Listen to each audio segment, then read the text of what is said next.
Alors, je vais commencer par donner quelques indications générales sur ce qu'est la libre pensée, qui n'est pas forcément connue de tout le monde. Les premières sociétés de libre pensée créées en France l'ont été sous la Seconde République. Trois sociétés, deux en 1848 et une en 1849. C'était des sociétés extrêmement fugitives, éphémères, entre autres à cause du coup d'État du 2 décembre 1851. Il y a eu une petite reprise de sociétés libre-penseuses dans les années de l'Empire libéral, les années qu'on appelait l'Empire libéral, les années 1860, puis sous le gouvernement de défense nationale et la Commune, mais le véritable démarrage de la libre pensée s'est fait à partir de ce qu'on appelle la République aux Républicains, qui a commencé timidement avec les élections législatives de 1876, puis celles de 77 qui ont suivi la dissolution après la crise de mai 1877, et véritablement à partir des années 79-80, une fois que tous les grands rouages de la République sont effectivement arrivés dans les mains des républicains. L'apogée de la libre pensée française au plan national s'est faite avec deux associations. L'une qui s'appelait la Fédération française de la libre pensée, créée en 1890, et l'autre, dont vous m'entendrez parler à deux ou trois reprises, l'Association nationale des libres penseurs de France, créée en 1902, qui rassemblait des noms très prestigieux de la science, de la politique, de la littérature, par exemple de la politique, Marcellin Berthelot, Ferdinand Buisson, Marcel Samba et d'autres encore. Ces deux associations se sont regroupées à la veille de la Première Guerre mondiale. Et parallèlement à ces associations nationales, et c'est ce qui fait véritablement la vie de la libre pensée, c'est qu'il existait un maillage de sociétés libre-penseuses créées au niveau des communes ou des cantons, parfois regroupées en fédérations départementales, elles-mêmes associées ou non à une association nationale. Alors, les raisons d'être de ces sociétés peuvent se regrouper en deux grands pôles. L'un, chronologiquement, le premier, pour l'immense majorité des sociétés locales, était de séparer la famille de l'Église en assurant le triomphe des cérémonies civiles, en premier lieu les funérailles civiles, mais aussi pour tous les grands actes de la vie privée.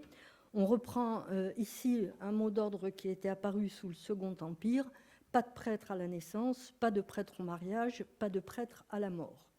Le second dessein de la libre pensée est d'ordre politique.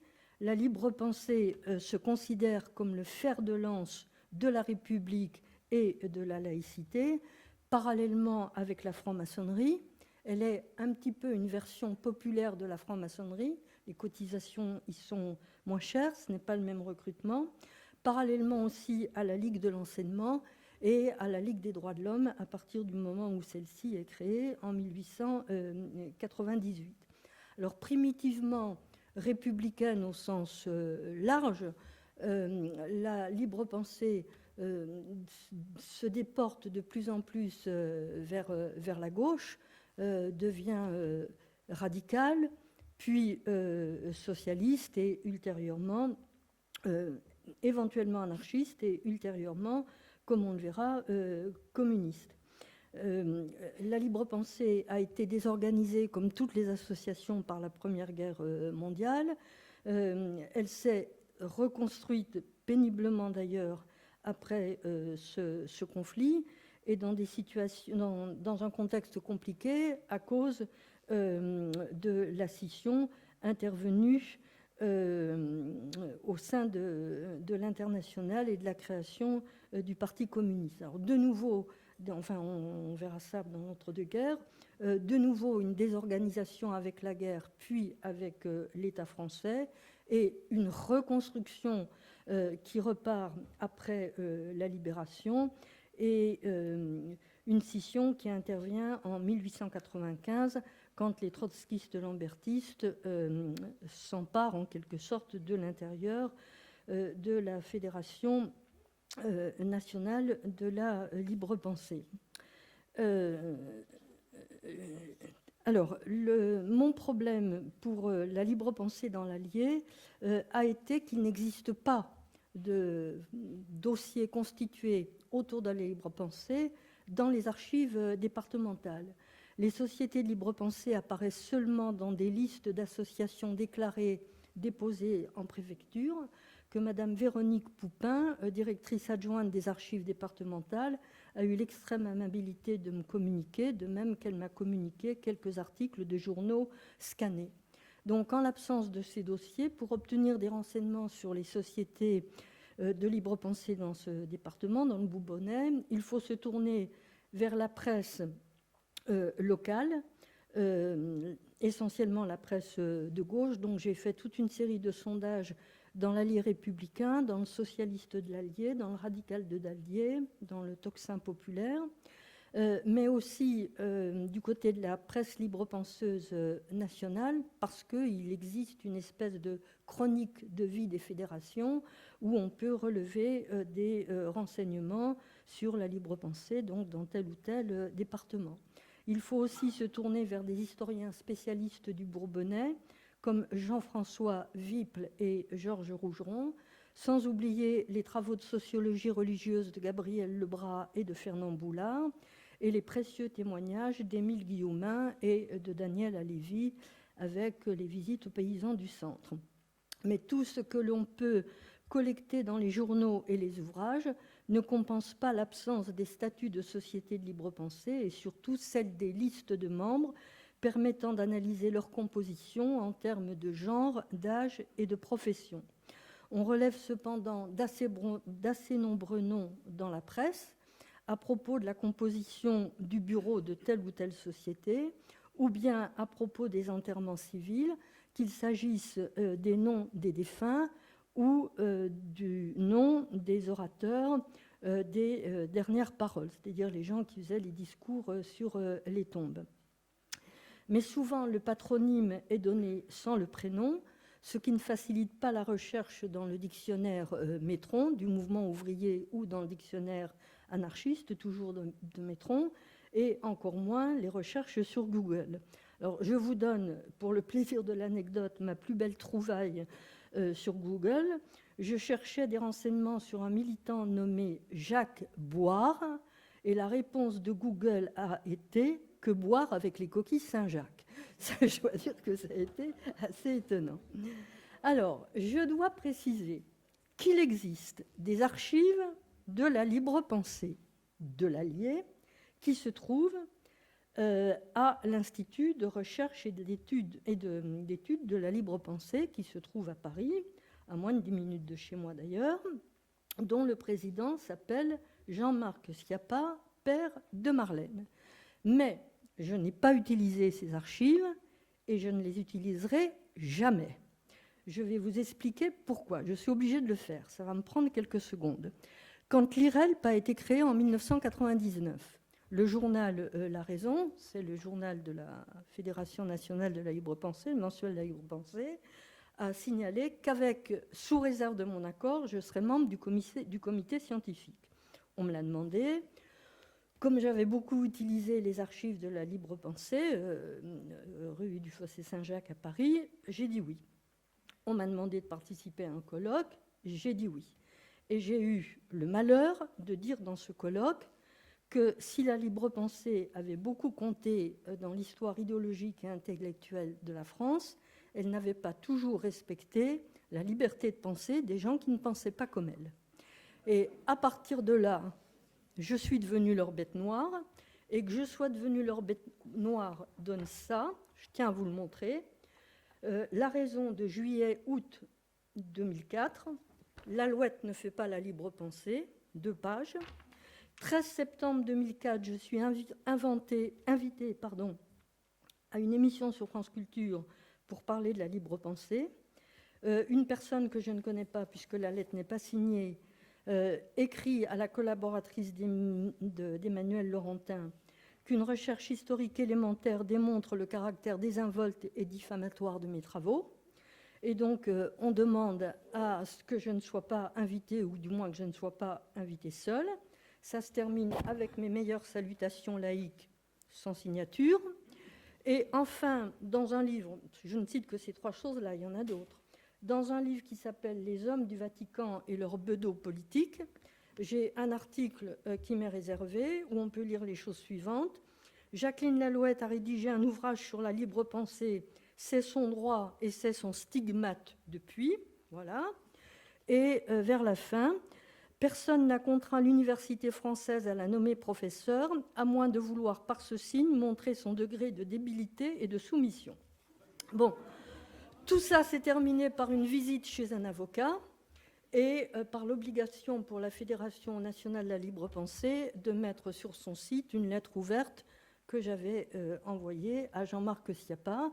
Donc, je précise que si la libre pensée m'est chère comme objet d'étude, elle ne m'est pas chère comme partenaire de dialogue. Et vous comprenez pourquoi je n'irai jamais consulter les archives, dont on me refuserait d'ailleurs probablement la consultation.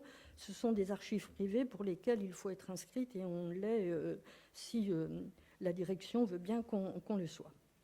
Donc, pour cette histoire de la libre pensée, je précise que quand j'ai travaillé sur la libre pensée, où je suis beaucoup allée à la Fédération rue des Fossés Saint-Jacques, j'avais d'excellents rapports avec le secrétaire général de l'époque, un vieil instituteur socialiste, Joseph Berny, et c'est après 1995 que tout s'est totalement détérioré. Alors, j'ai étudié toute la période courant de 1880 à nos jours. 1880 parce que c'est la date de création de la première société de libre pensée bourbonnaise selon Jean-François Viple, mais la Fédération de libre pensée de l'Allier a fêté le centenaire de sa première implantation dans le département en 1984 et donc en 1980. Donc la première société, en fait, a dû être créée en 1884. Mais l'absence de source rend les choses difficiles. J'ai donc divisé cette longue période en 4 ensembles, de 1880 à 1914, plus la guerre, l'entre-deux-guerres et l'État français, de la libération à 1995 et enfin de 1995 à nos jours. Ça fait une longue période et je vais être obligée de galoper et de passer sur beaucoup de choses. Alors, première période, 1880-1914, il y a beaucoup de choses que je devais dire que je ne dirai pas parce que les 3 communications de ce matin et encore cet après-midi, pour tout ce qui a trait à la politique et à la religion, a déjà largement été dit. Je voudrais simplement, sous l'angle du religieux, donner 2 ou 3 petites précisions à partir des travaux de Gabriel Lebras et de Fernand Boulard, qui, à dire vrai, ont surtout travaillé sur l'entre-deux-guerres, mais il semble bien que dès la deuxième moitié du XIXe siècle, l'Allier se caractérise par quelque chose d'assez contradictoire, enfin peut-être pas, une indifférence religieuse assez profonde, mais doublée d'une observation des grands rites religieux dans la majeure partie de la population. Alors Fernand Boulard signale que les noms catéchisés commencent à apparaître à partir de la coupe de 1904, mais il en trouve 0,9%, donc c'est vraiment quelque chose de ridicule, enfin de très marginal. Et à propos de l'enquête de 1934, il signale que le canton de Lurcy, je vous montrerai une carte tout à l'heure, a subi les assauts de la libre pensée il y a 40 ans et plus, donc ça nous renvoie aux années 1880-1890, qu'un grand nombre des personnes à ce moment-là ont signé des testaments pour enterrement civil, ce qui correspond à la loi sur la liberté des funérailles du 15 novembre 1887, et que le doyenné en a beaucoup souffert, que le canton du Bourbon-l'Archambault, à la même époque, a subi le même type de propagande, mais qu'il a mieux résisté. Et alors, j'ai un autre témoignage pour cette période, qui est celui de Camille Gagnon, rédigé le 28 décembre 1934, inséré dans les visites aux paysans du centre. Et Camille Gagnon écrit pour la période antérieure à la Première Guerre mondiale. En principe, les enterrements et les mariages sont religieux. Les statistiques des registres paroissiaux suivent de très près celles de l'état civil. Avant la guerre, On ne peut guère citer que 3 enterrements civils, c'est pour Ygrande simplement, pardon, il faut que je le précise, 3 enterrements civils, un ancien instituteur franc-maçon actif, un vieux colonial d'origine bourgeoise et la mère de ce vieux colonial qui avait été enterré civilement quelques années avant la guerre. Alors, ce qui est caractéristique pour l'anticléricalisme dans l'Allier, du moins c'est ce que j'ai cru percevoir, c'est que l'Allier, qui était, selon Jean-François Viple, un des départements les plus anticléricaux de France, si on prend en compte des demandes de conseils municipaux pour laïciser les écoles publiques, les arrêtés enfin tout ce dont Daniel Moulinet a parlé tout à l'heure, il y a ici une force anticléricale. Analysant les causes de cet anticléricalisme, Jean-François Viple renvoie grandement à l'action et à la personnalité de Monseigneur de Dreux-Brézé. Je ne reviens pas là-dessus. Et il parle également des pèlerinages organisés à Paray-le-Monial, à Notre-Dame de la Salette, des cercles catholiques actifs à Moulins, Vichy, etc. Je passe sur Monseigneur de Dreux-Brézé, je le mettrai par écrit, et on a suffisamment, je pense, parlé de cet évêque. Alors, ce qui m'a frappé donc dans l'Allier, c'est que l'anticléricalisme apparaît comme étant largement déconnecté de la libre pensée. Viple constate d'ailleurs que le développement de la franc-maçonnerie et de la libre pensée y fut assez lent, et il dit que l'anticléricalisme commença à se manifester d'abord au sein des conseils municipaux. Pardon, j'ai oublié de vous montrer, je voulais vous signaler quelque chose sur cette carte. C'est une carte qui figure dans les études de sociologie religieuse de Gabriel Lebras, et vous pouvez voir au centre le diocèse de Moulins qui apparaît dans un ensemble gris qui est caractérisé à la fois par l'observation et par l'indifférence. Comment je fais pour passer au...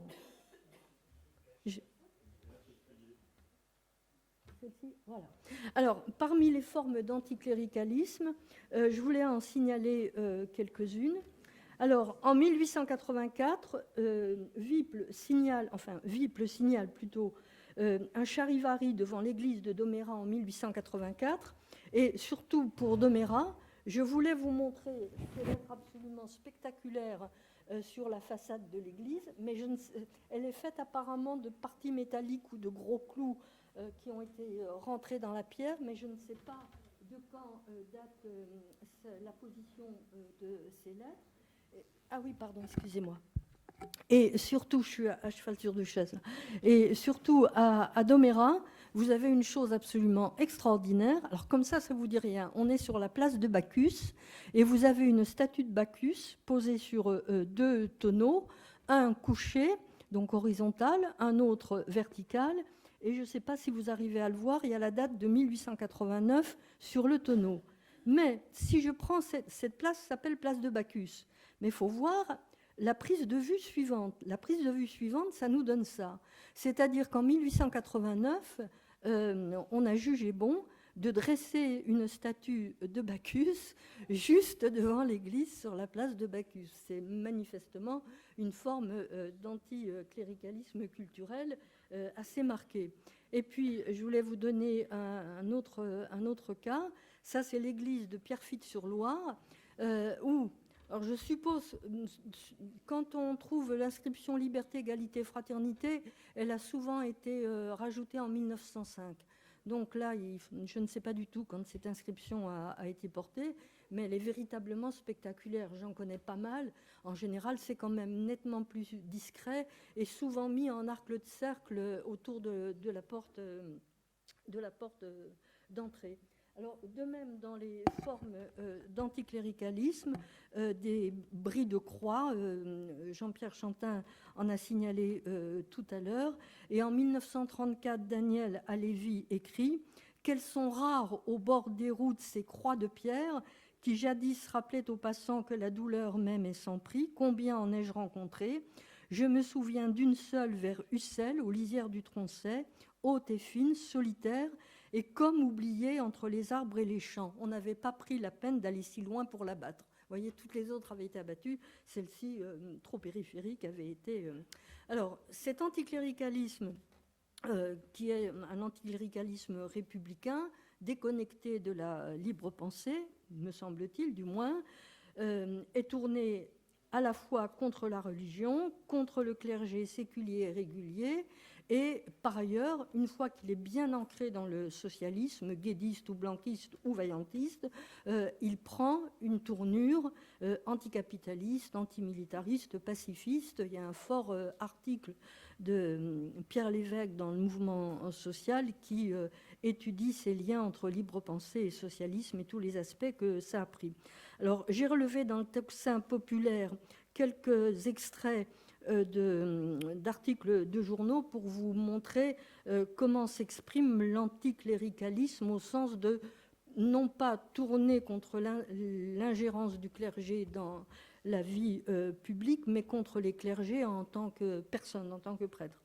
La vie contemplative est une vie de paresse, et comme la paresse est la mère de tous les vices, ne nous étonnons donc pas que les religieux soient les plus vicieux de tous les hommes.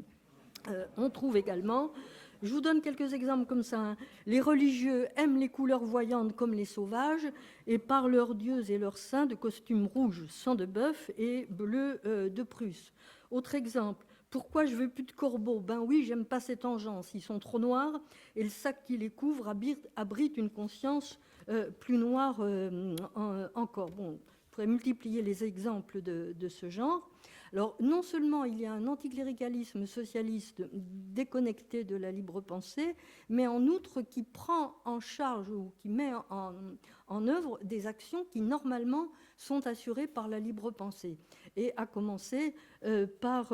alors, il y a même une hostilité contre la libre pensée. Ce n'est pas seulement qu'elle prend en charge des actions de la libre pensée, c'est qu'il y a une véritable hostilité de principe à la libre pensée. Par exemple, en 1903, dans le journal Le Tocsin populaire, Émile Dumas, qui était député du Cher, mais il y a une forme de porosité de passage entre les deux départements. Donc, il sera député du Cher, d'ailleurs, un peu plus tard, en 1910. Là, il ne l'est pas encore quand il écrit qu'il ne reconnaît que deux types de groupements, les comités politiques pour l'action électorale et les revendications d'ordre politique général, et les syndicats pour tout ce qui touche au travail, au salaire, aux relations avec le patronat. L'action anticléricale et l'action antimilitariste relèvent des comités politiques, et il n'y a pas lieu, dit-il, d'aller perdre un temps précieux dans les stupidités bourgeoises. Les stupidités bourgeoises, c'est les sociétés de libre pensée dans lesquelles on trouvait des radicaux. Et vous savez qu'entre radicaux et socialistes, c'est souvent à couteau tiré. Donc, ou des radicaux ou des républicains modérés, opportunistes puis progressistes.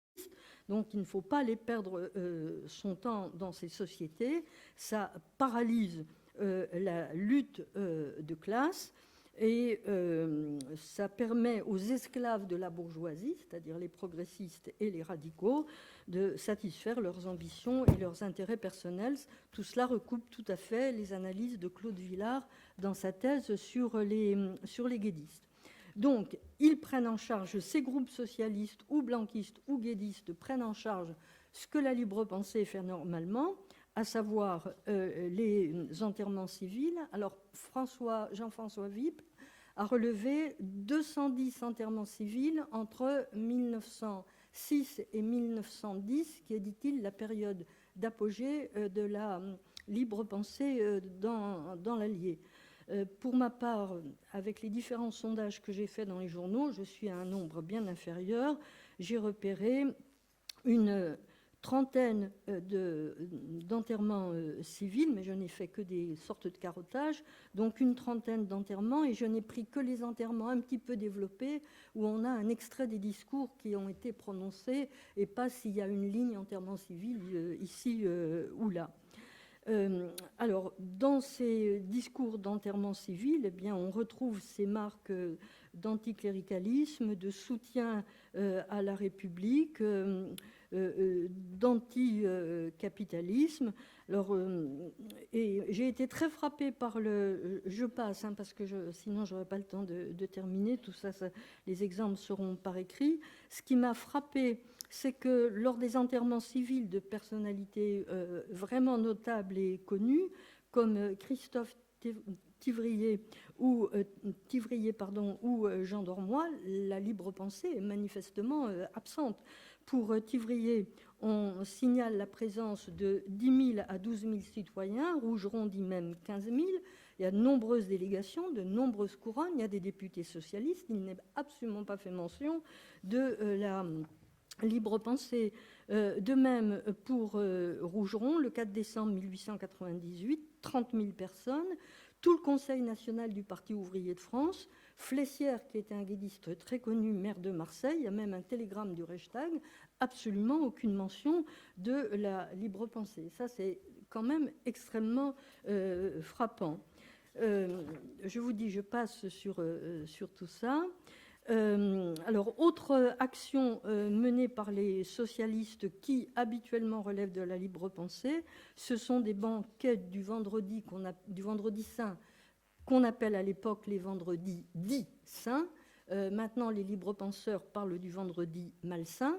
Donc, j'ai trouvé quelques banquets du vendredi dit saint, organisés par des groupes socialistes et pas par la libre pensée. Cependant, la libre pensée n'en existe pas moins.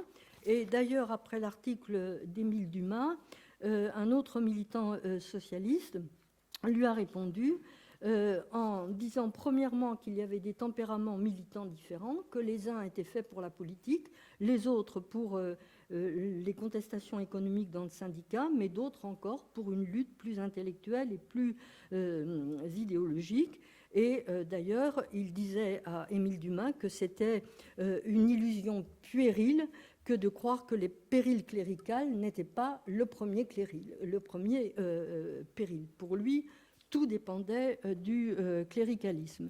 Alors, je vais vous montrer, voilà, une implantation des sociétés de libre pensée.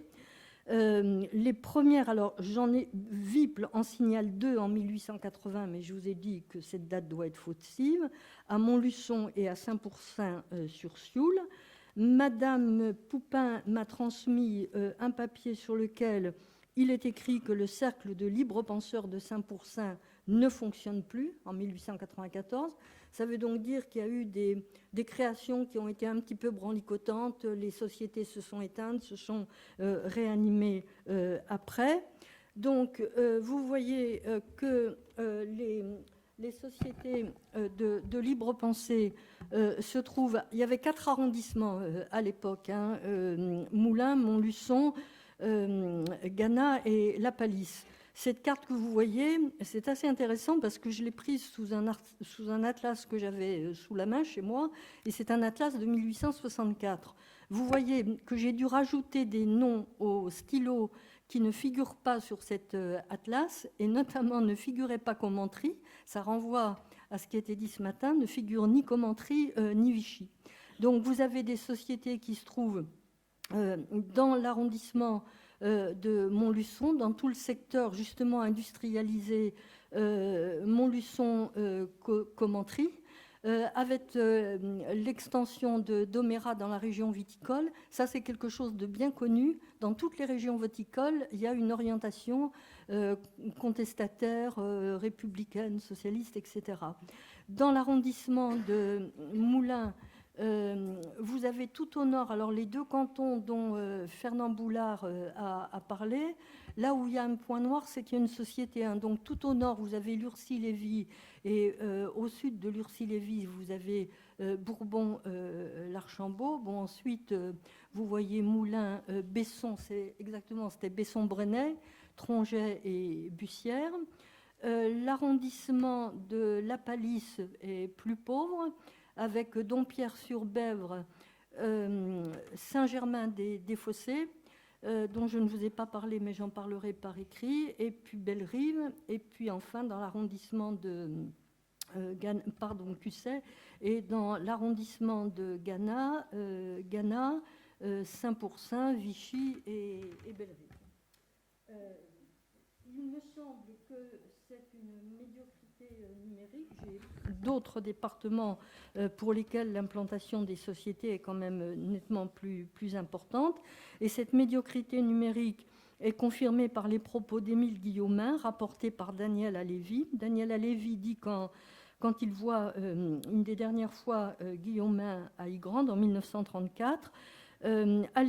Guillaumin lui parle du vieux socialisme français et des institutions populaires proches.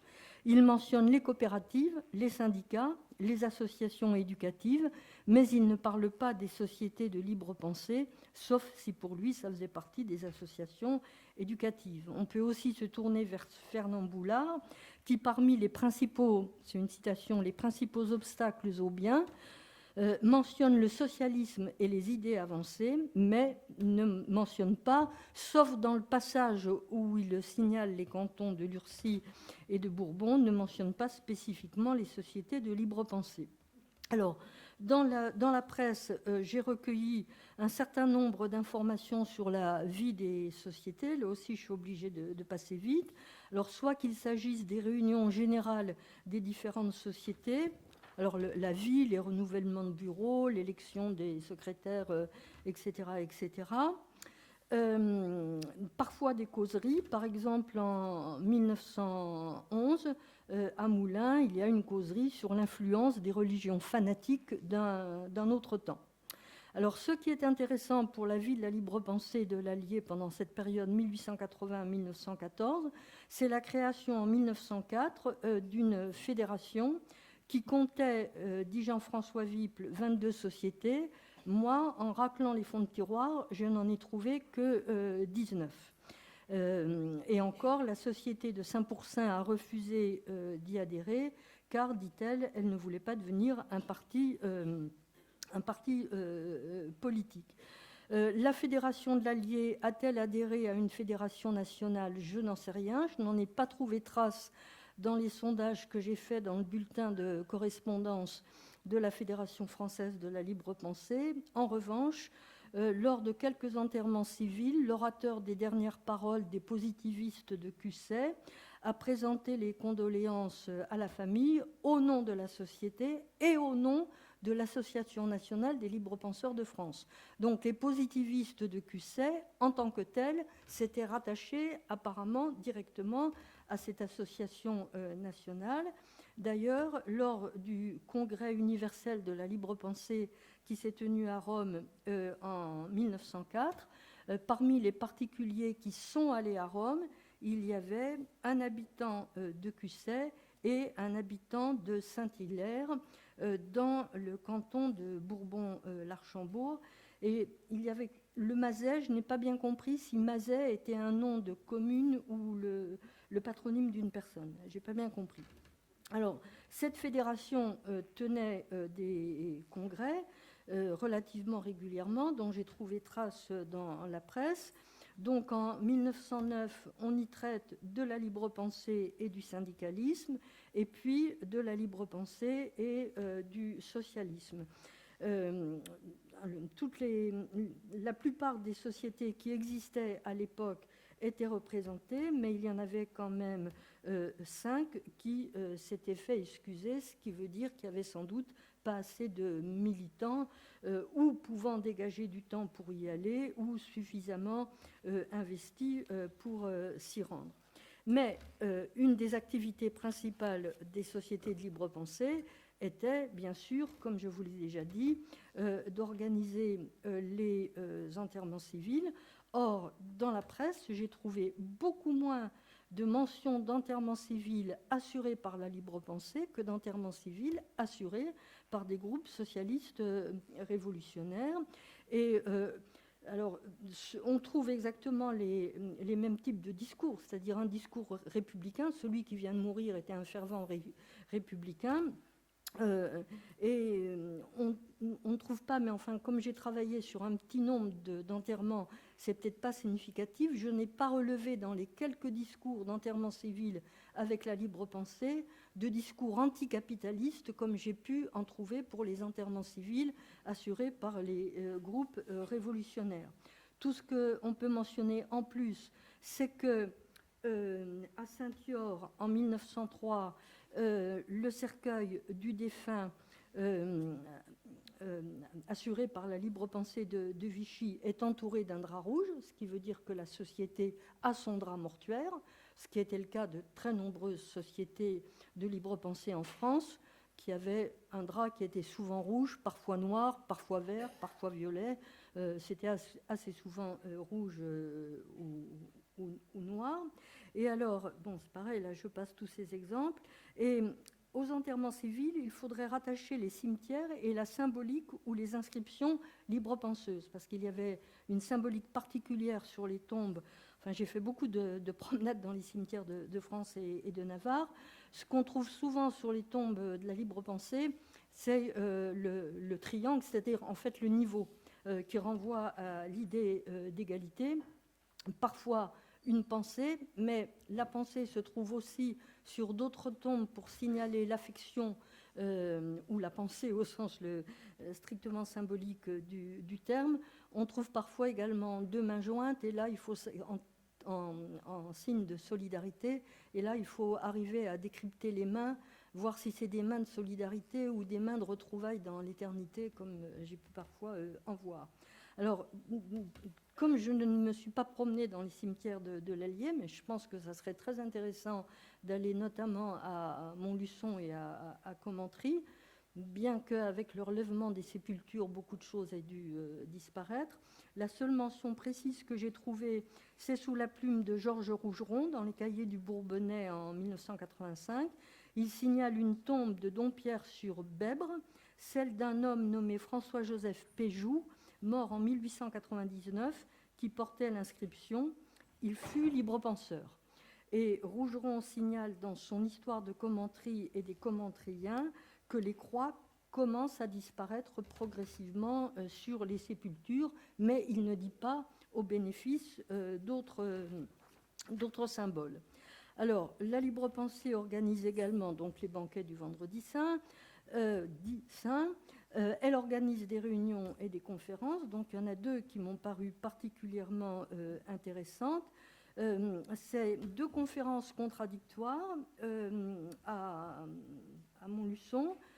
L'une en 1906, conférence contradictoire entre l'abbé Desgranges, venu parler au nom du Sillon, et Gustave Hervé, l'antimilitariste bien connu, invité par la libre pensée de Montluçon. Et à cette conférence contradictoire, il y avait 2000 ouvriers présents.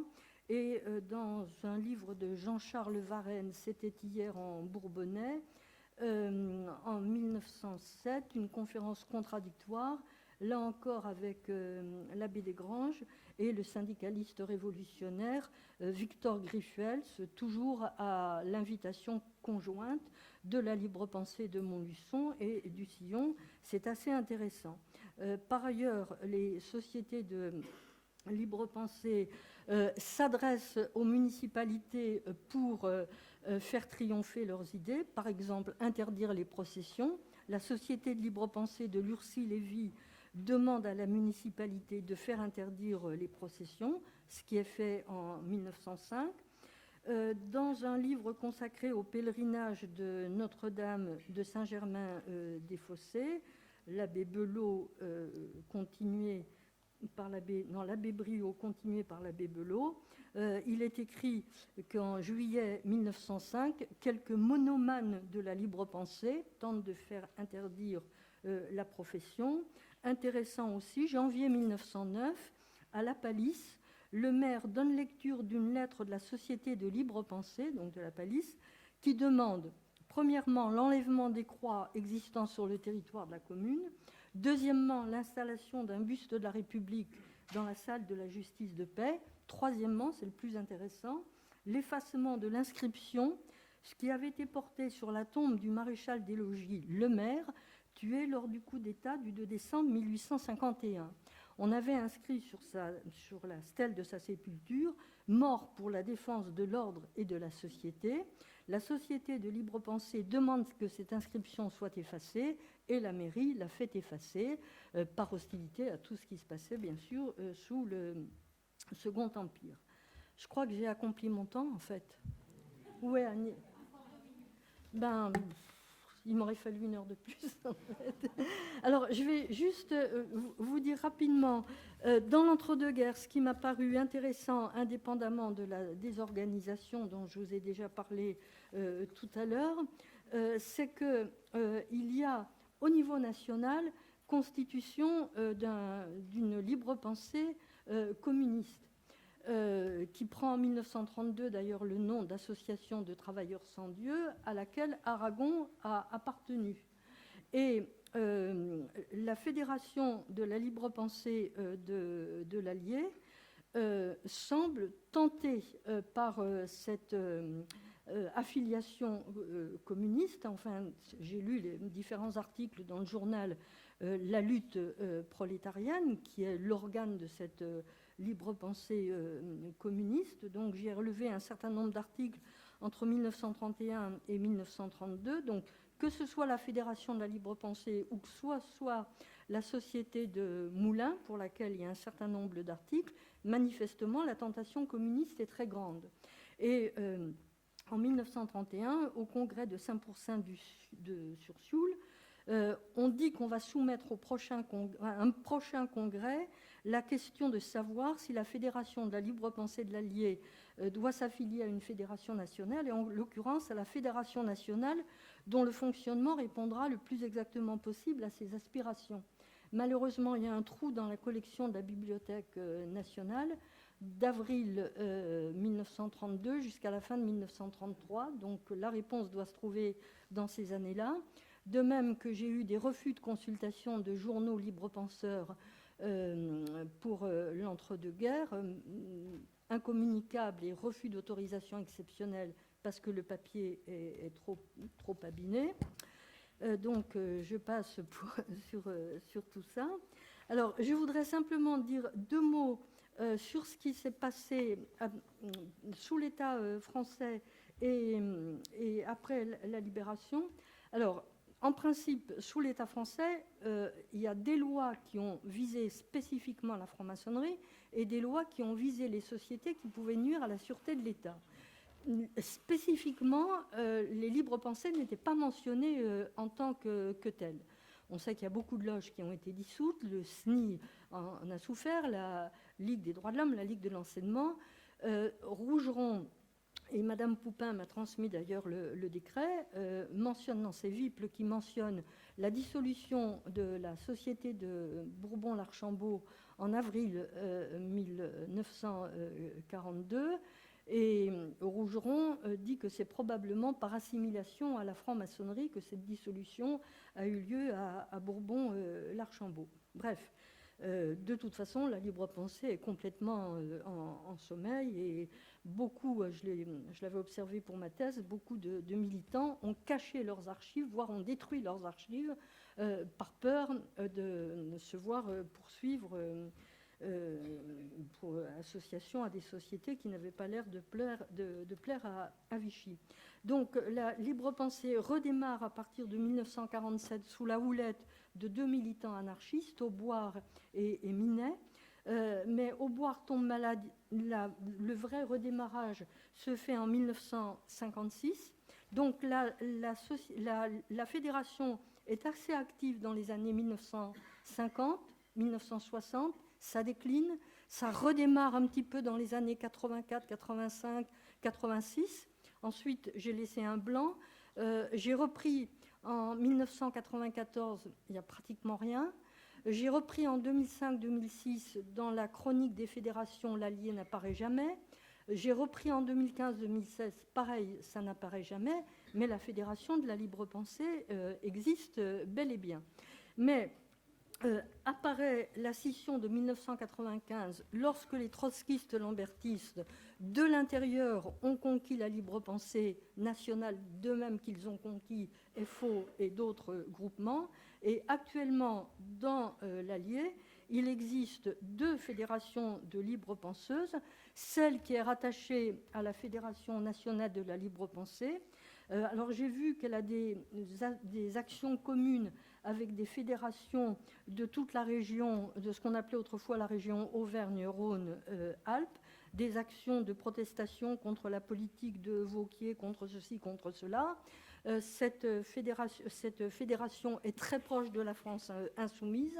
Et puis, il y a une association des libres penseurs de France installée. Le leader de la première fédération actuellement, c'est un monsieur qui s'appelle Jacques Lachaise, qui est apparemment dans plein de fédérations du département, retraite, coopérative, consommateurs, etc. Et l'association des libres penseurs de France, sur laquelle j'ai beaucoup moins de renseignements, qui est installée à Bellerive-sur-Allier et dont le nom le plus connu, vous le connaissez probablement, c'est un monsieur qui se disait jardiniste, inventeur de roses, qui s'appelait Henri Ternoir et qui a créé un certain nombre de variétés de roses. Voilà, je suis au terme de mon galop. Excusez-moi.